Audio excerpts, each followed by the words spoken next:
PCC അധ്യക്ഷ സ്ഥാനത്ത് നിന്ന് കെ സുധാകരനെ മാറ്റുന്നുവെന്ന തരത്തിൽ വാർത്തകളുണ്ട്. അത്തരത്തിലുള്ള പ്രചാരണങ്ങൾ ഹൈക്കമാൻഡിന് അതൃപ്തി ഉണ്ടാക്കിയിട്ടുണ്ട്. നിലവിൽ നിയമസഭാ തെരഞ്ഞെടുപ്പിന് മുന്നോടിയായി KPCC ഭാരവാഹികളുടെയും DCC അധ്യക്ഷന്മാരുടെയും പുനഃസംഘടന മാത്രമേ ഉണ്ടാകൂ എന്ന അറിയിപ്പും വന്നിട്ടുണ്ട്. അതിന്റെ പ്രാഥമിക ചർച്ചകൾ ഡൽഹിയിൽ തുടങ്ങിയിട്ടുമുണ്ട്. KPCC പ്രസിഡന്റ് സ്ഥാനത്ത് നിന്ന് കെ സുധാകരനെ മാറ്റേണ്ടതായുള്ള രാഷ്ട്രീയ സാഹചര്യം നിലവിൽ കേരളത്തിലില്ലെന്നാണ് ഹൈക്കമാൻഡിന്റെയും കോൺഗ്രസിലെ ഒരു വിഭാഗം മുതിർന്ന നേതാക്കളുടെയും നിലപാട്. ഇപ്പോൾ പുറത്തുവരുന്ന വാർത്തകൾ മാധ്യമസൃഷ്ടിയാണെന്നും അതിനെ പൂർണ്ണമായും അവഗണിക്കാനുമാണ് കോൺഗ്രസിന്റെ തീരുമാനം.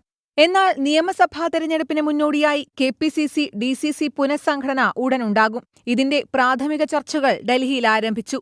അടുത്ത ദിവസം പ്രതിപക്ഷ നേതാവ് VD സതീശൻ ഇതുമായി ബന്ധപ്പെട്ട ചർച്ചകൾക്ക് ഡൽഹിയിലെത്തും. യുവാക്കൾക്കും വനിതകൾക്കും കൂടുതൽ പരിഗണന നൽകും. മികവ് പുലർത്താത്ത DCC അധ്യക്ഷന്മാരെ മാറ്റും.